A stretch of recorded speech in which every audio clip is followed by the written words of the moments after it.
all my favorite musicians were alcoholics. All my favorite writers were heroin addicts. All my favorite characters were villains. So naturally, I would grow to be a villain. Jay, where are you from originally? Where'd you grow up? I'm mainly from Chicago. I grew up there for most of my life. I spent about 31 years there. What part? I grew up right around Pilsen, and then I lived in Bucktown, Wicker Park. I lived in the burbs for just a little bit. My mom and my sister live out in the burbs now, and I like it out there. How old are you? I'm 46. Yeah, you're a little younger than me, but we grew up in the same world, same city. Tell me about your family growing up. You had both your parents? Until I was 12, I had both parents. And until I was 12, I had what I guess would be considered a model childhood. I'm not from a broken home or anything. They're middle class, nice people, very Stepfordy. I had a G.I. Joe flag. Not a lot of people could say that. But so I kind of take the blame for it. I guess I've never felt part of anything, even in what people would consider an unbroken, very nice home. I didn't have a connection to anyone.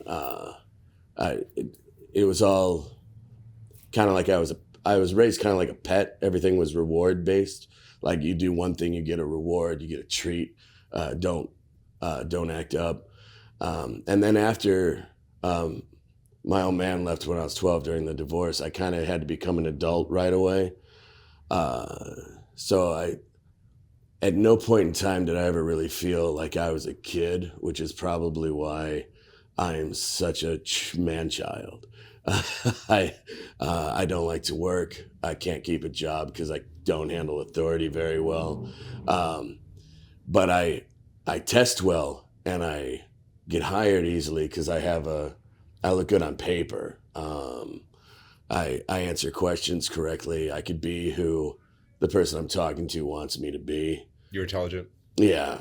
Like I was, double promoted. I always honor roll student. Won awards for writing, won awards for math, and was in advanced science placements. Like one of the things I'd have to do for fun as a kid with my old man is we'd play science games or Trivia Pursuit. Like when I was 9, I knew pi to like 30 places. And whenever I would do something intelligent, my peers, like the kids that I was in school with, I moved around a lot. So in kindergarten, I was primed to be valedictorian if we never moved. I was going to be captain of the football team, straight A student. I was going to be the Frank Zappa song, Bobby Brown, the American Dream, date raping cheerleaders, all American hot dog boy. And then we moved a lot. And every time we moved, I would reinvent myself a little bit to try and change to fit into some kind of category. And it never happened. For one, the harder you try to fit into a category, the more obvious it is that you don't belong there. And in 3rd grade and 6th grade, we moved both times. Those are elemental times where in 3rd grade, it's right when kids are deciding they could pick on each other, where they start singling out differences, noticing that we're not all the same. And in 6th grade, it's everyone's starting to be an adult and the competition grows. And if you're taught harshly to live the golden rule, that was another thing. And when my parents worked, when I was 3 to 5 before school started, I was in a religious Catholic daycare facility. Christian, not Catholic, but whatever. I'm not uber religious now, so it doesn't matter what it was then. But all these things led to treat people the way you want to be treated. But if you do that, you're kind of a pushover. And all it did for me eventually was make me mean. Where the smarter I got, the further into this I got, the more competitive I got, the meaner I got. And then I grew angry. And that will lead you to doing silly things like, and a lot of TV was involved. People say don't blame the TV. To me, it was even more books. I got into Charles Bukowski at 13 and a half. The commercial, no one says they want to be a junkie when they grow up. I'm going to do that just to show them wrong. And like all my favorite musicians were alcoholics. All my favorite writers were heroin addicts. All my favorite characters were villains. So naturally I would grow to be a villain. And I did for a while. And it was weird. I lived a double life where I'd be drug dealing, but in a Shakespeare play. I'd be, I toured the world doing lights or building sets or acting or in a choir at one point. And while I was singing in churches in Europe, I was smuggling hashish from country to country. I lived in Thailand for a few years, and in Thailand, I worked at a club bar where we cleaned money. So we could take stolen money out of rotation, mix it up, wash it up, put it back out into things through different, blanking the word. I blank a lot of words now. I'll get to that in a minute. Exchange rates. You exchange the money for different money and exchange it again and then you blur the trail so far that no one knows where the money came from anymore. I used to collect on loans,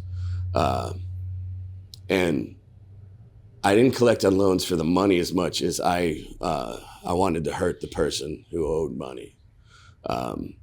Eventually, because I got so mean,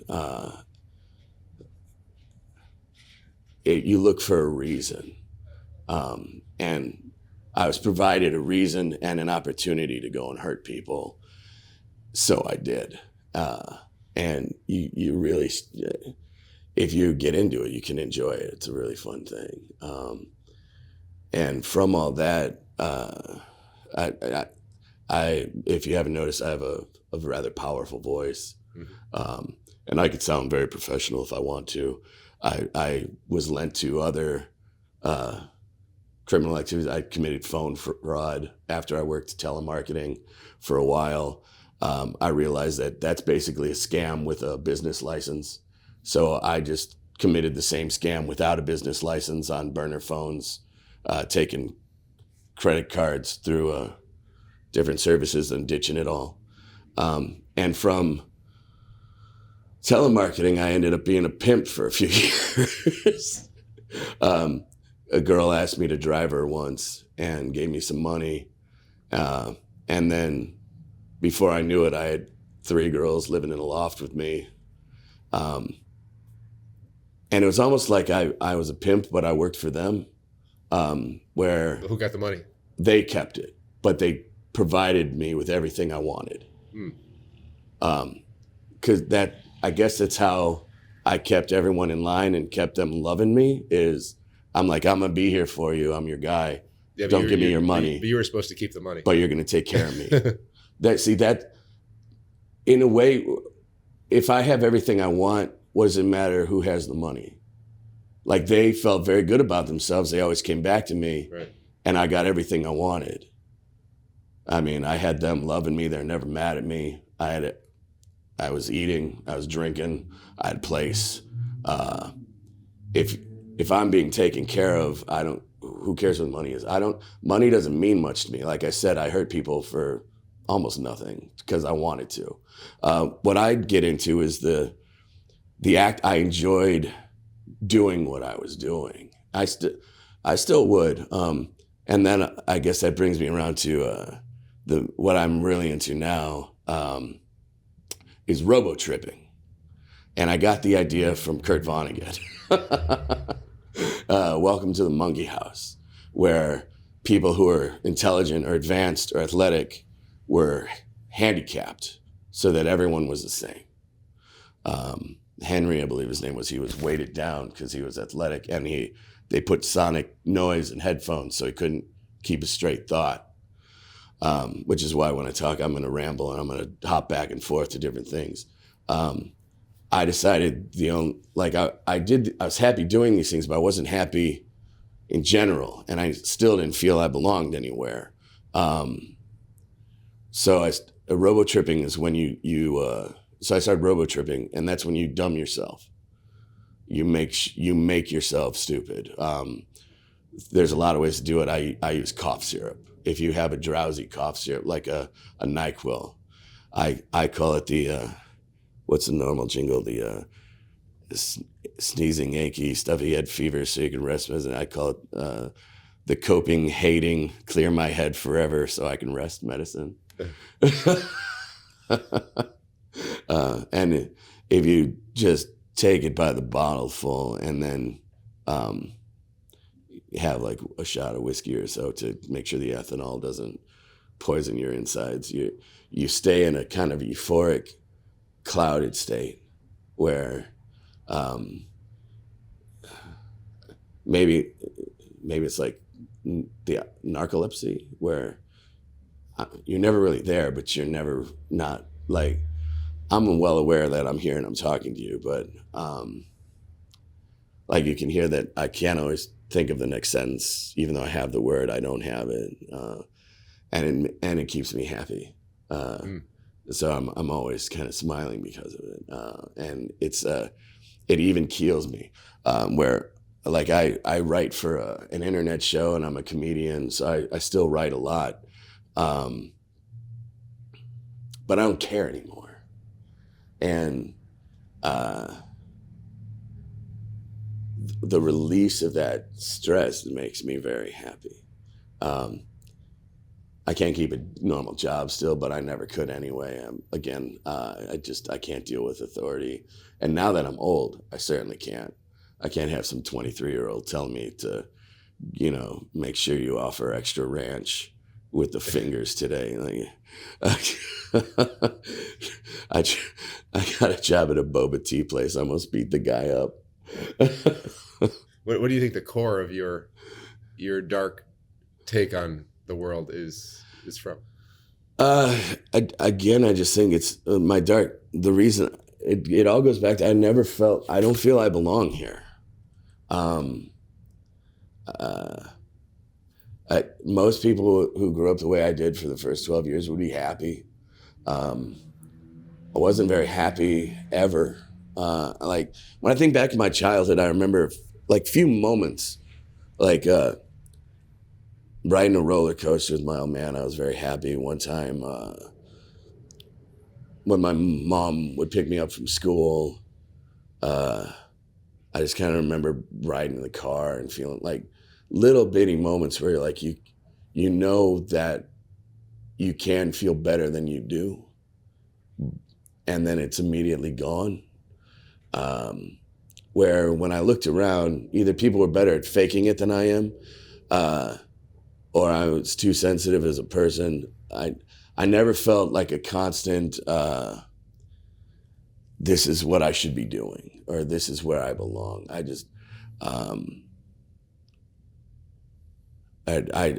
always felt a little outside and a little lost. Are you an outcast? Very much I'm an outcast. Are you a misfit? When I think of misfit, I think of the Rudolph cartoon with the dentist elf.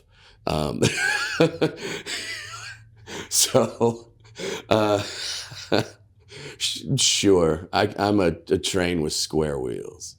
Yeah, you're definitely a nihilist, right? Yeah, they call me the nihilist because, and a lot of people don't understand what that means either. Nihilist is just like a hardcore way to say hypocrite. It's like the belief in nothing, not I don't believe in anything. I believe in nothing.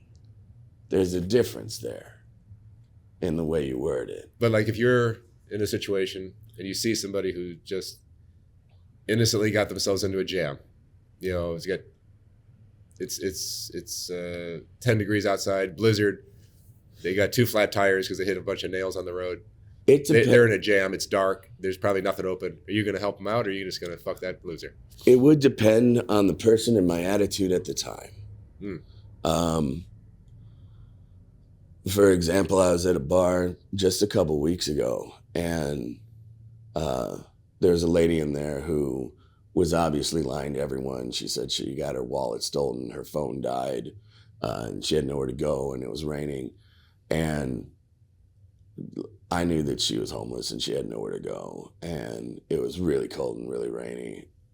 So I just let her crash on my floor for a couple days.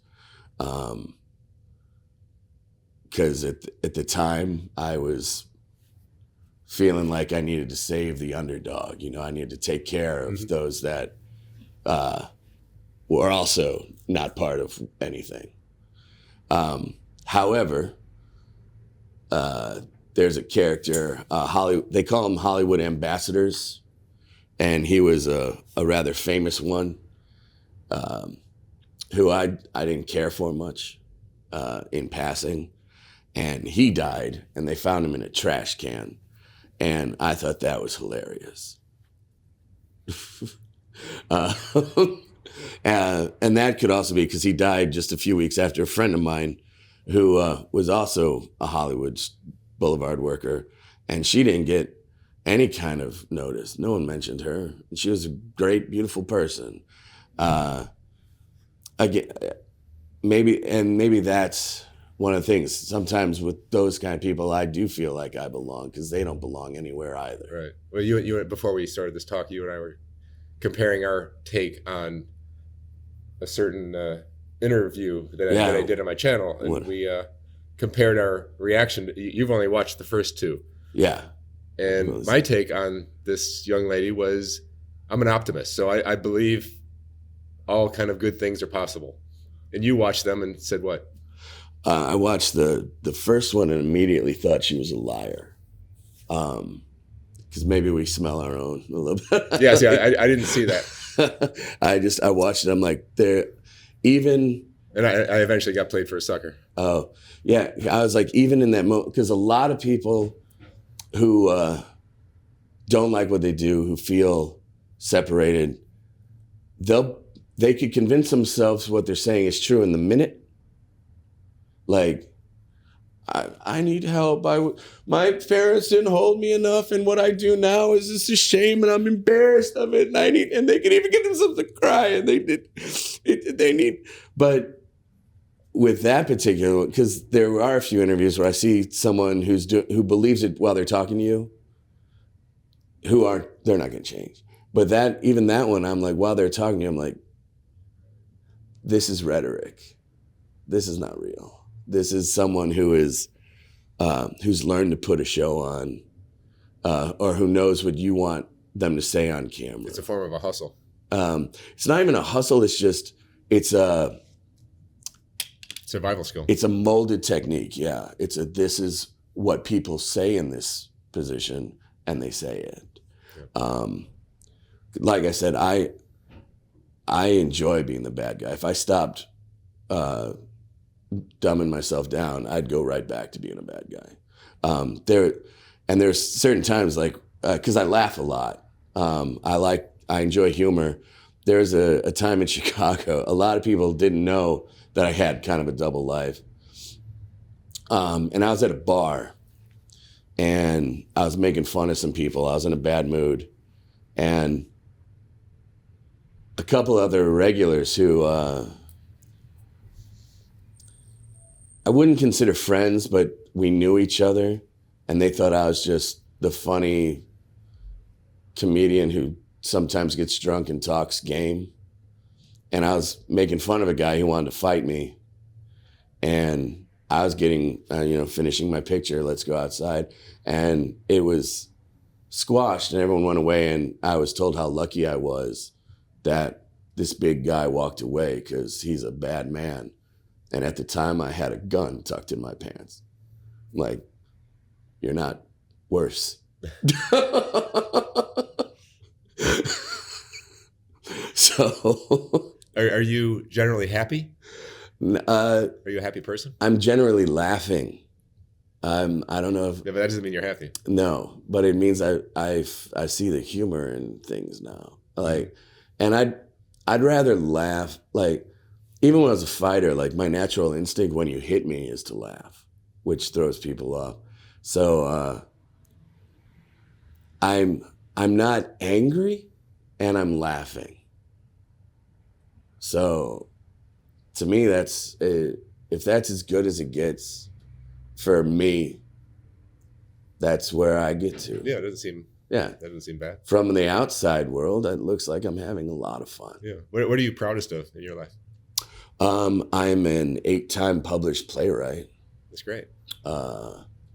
I won Fringe Festival Awards. Yeah, so you don't do that kind of stuff if you're too deep in your darkness and depression and all the anger. So a lot of writing comes from anger. I don't think I was ever depressed. In fact, that's one of the big things. I don't believe in chemical depression. Like people say I've got depression, so I can't do things. I actually don't believe that's a thing, because most of the people I know who say they're depressed have a reason. And if you have a reason, it's not a disease. Like if you're a kid who couch trips and doesn't shower, and you have the not on purpose dreadlocks, and you're drunk from the second you wake up, and you're high on meth all day, and you can't get a job, and you don't have an apartment, and you're depressed. You should be. You're a failure. Failure is depressing. If you're coming out of sex work and you work as a real estate secretary now, and you don't like it because you don't make the same money, and people don't talk to you as nice, and you can't afford all the little luxuries you used to have, and you're sad. You should be. That's failure. Failure's depressing.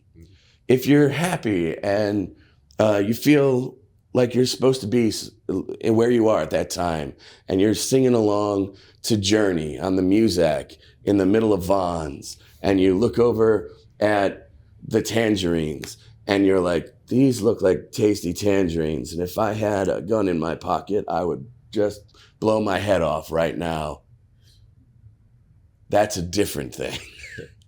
That I believe people can be suicidal by nature, and there's something triggering that, and it's a character flaw.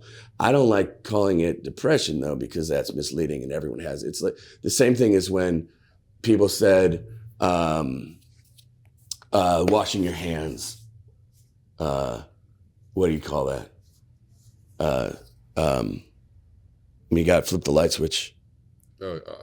OCD. Oh yeah. Obsessive compulsive disorder. That came to light, and people understood, and they're like, I wash my hands like 10 times a day. I've got the OCD. Because it's like, no, you don't. Like, because there are people who, like, if they step on a crack, they have to kneel and pray for 5 minutes. That is OCD. Like, because you want to feel special doesn't mean you are special. And why would you want to feel special? Because you have a disease. Like, I don't want to feel like I don't belong anywhere. And I don't want to feel like I'm, like, when I'm off of, when I'm straight, I feel like I thought I had a friend once in high school, because our saying was, I hate myself, but I'm better than everyone else. And I believe that still. She didn't, and we're not friends anymore. She was just a lost little girl who wanted friends. But I still believe that. When I am not cloudy, I don't know. I haven't met anyone that I feel that I can't outwit, that I can't take advantage of if I wanted. But I get bored, and then I get angry. And I forget where I was going. I just started rambling. Are you angry a lot of the time? When I'm straight all the time, I'm always angry. Yeah. See, I think there's a lot of underlying anger with a lot of us. Yeah. Me included. and some of us can channel it into something positive. I try to do that. I recognize that, all right, I'm angry at something, and I try to channel that into doing something creative. And if I don't do that, then I just get depressed. Yeah. Very quickly. I don't get to the depressed part. I generally don't feel low. Like the other day, it sounds like you're very creative. I'm right. I paint whatever. But being a comedian, there's no way to be a comedian. Being a comic, yeah. Well, that's stage time. Spotlight is just another drug. Yeah. It's all for gluttony. Like like if I another piece of literature I compare myself to, I'm very much Porthos, Three Musketeers. I just want. So yeah, when I have a drink, I'm gonna have 50 drinks. If it's wing night, I'm gonna just go through it. Like I do all things dourly. Like when I found out about this, I was told, go watch one. And so I watched 50 of them. What's your biggest addiction? Life. Because I don't see myself in anything, I just want to consume. So whatever's in front of me at the moment is my biggest addiction. Yeah, but that doesn't necessarily have to be something destructive. No, and it's not always something destructive. It's a lot of my addictions. If I start writing, maybe I'll write 100 pages, maybe 2, and that's constructive. But that's my drug of choice at the moment is writing. I mean, I guess there's always a most destructive addiction, and for me, that would probably be alcohol. Because I don't need it, I don't take it, but if I start, I'm not gonna stop until I pass out. It's just, once it hits your lips, it's so good. When in my 20s, it was probably sex. I was prettier then. I have a good voice. I have good eyes. I could talk my way into a lot.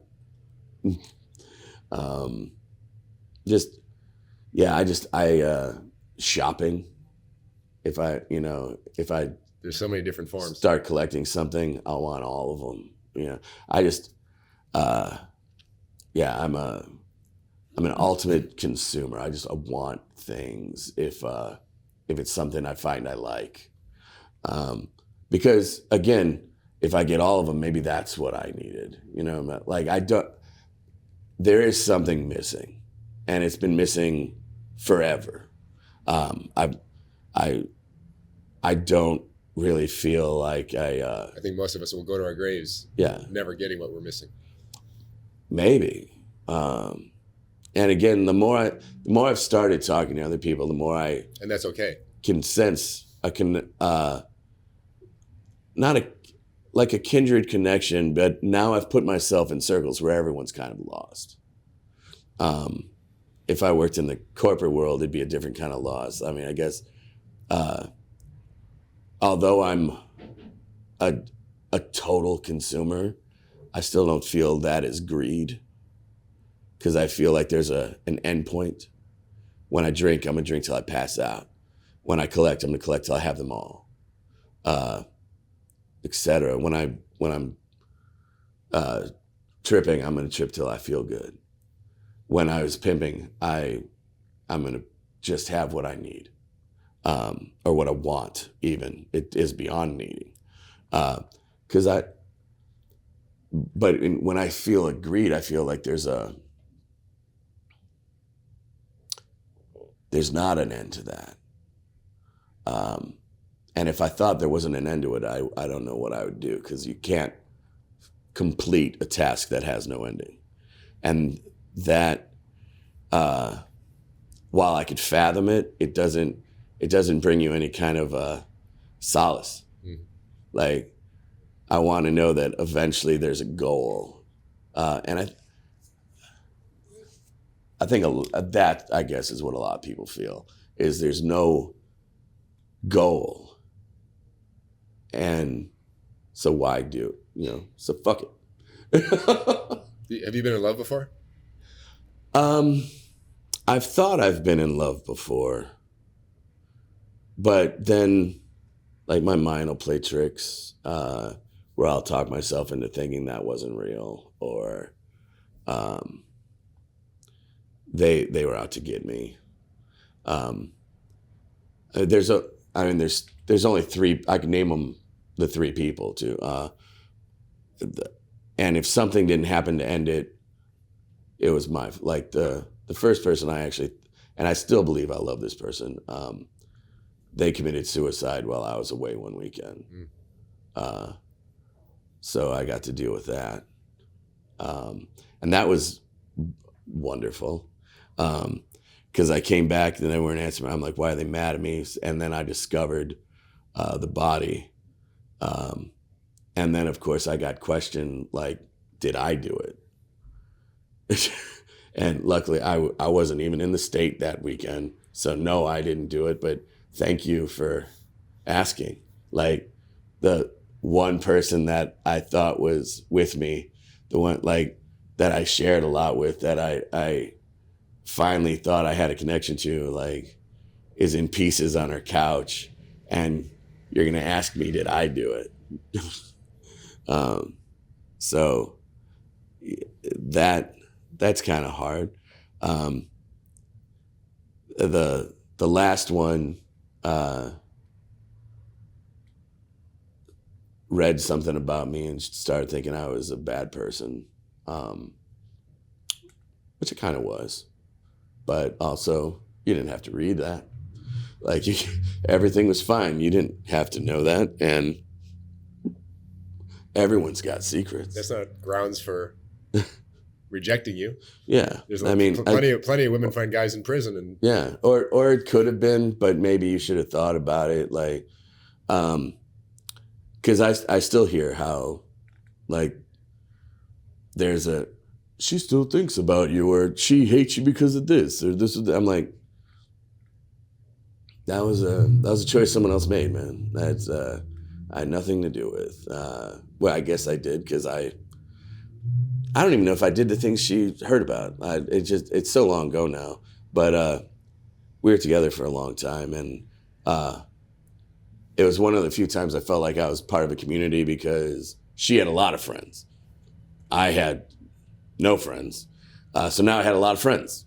And when that ended, I had no friend. I still had two friends, because they would call me up to tell me how much they hated her complaining. And now my oldest friend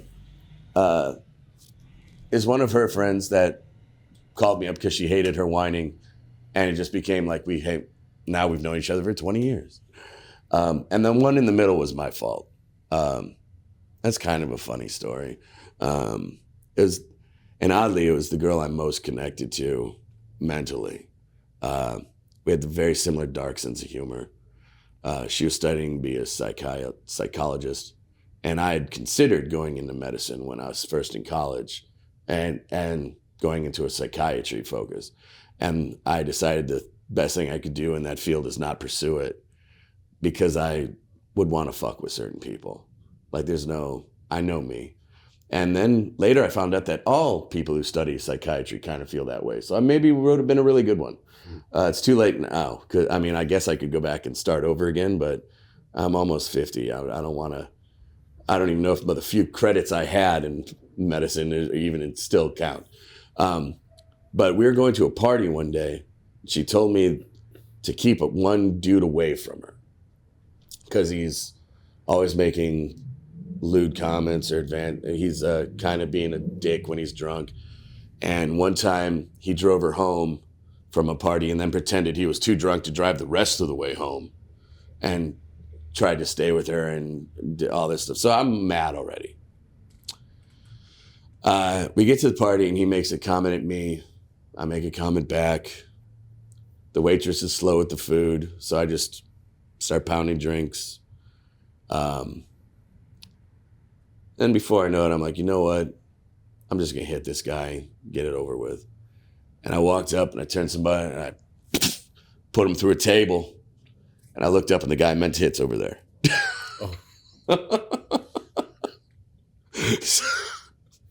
Oh. That's a bad mistake. Yeah. To make it even worse, the guy I put through a table had to drive me home.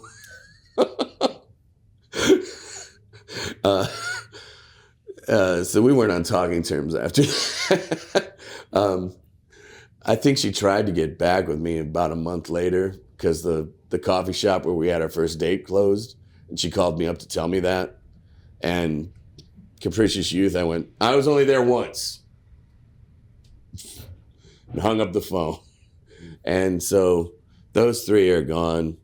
I had a really abusive ex after them, and I haven't really dated since then. I've just kind of, I hang out with prostitutes and porn stars. For one, I got a cane, so I've got a degenerative bone and nerve disease. So I'm more interested in hanging out and laughing and chatting and drinking and partying than I am in sex anymore. And so if you're a prostitute or a porn star, you get better than I'm going to offer you for work. So I no longer have like the jealousy thing about dating someone who's sleeping with other people. Mm-hmm. I'd like, a little now and again, but my libido is kind of gone because of the drugs I'm on, and my leg hurts if we get into funky positions. So I was getting into it once, and I went to put my leg up on the bed, put your leg up so you could drive home. And I herniated my abdomen because I can't lift my leg. So the energy it took to pick that leg up hurt so bad that I tore something here, and I bit a little part of my tongue off. Oh, wow. But that night I set out to ruin sex for someone, and I did. So what regrets do you have? I wouldn't say I have any. The only sort of regret I have is the medical school one. And I've had that since I turned 40, where I thought if I would have stayed on the beaten path, gone to med school and interned and psych, I'd be in private practice now, paying off all that debt. And instead, I'm a comedian with a couple movies under my belt who can't afford a studio apartment and drinks cough syrup to stay stupid. What would you say is the most important lesson you've learned in your life? The most important lesson in life, I guess, is to know that it's ending. You don't get to fix mistakes, which is why I don't regret them, because they all lead to a place. You don't get to try again. So if there's something you want to do now, do that thing. What's the worst that's going to happen? It'll kill you. It's going to happen anyway. All right. Jay, thank you so much for sharing your story. No problem. Super interesting. Thank you.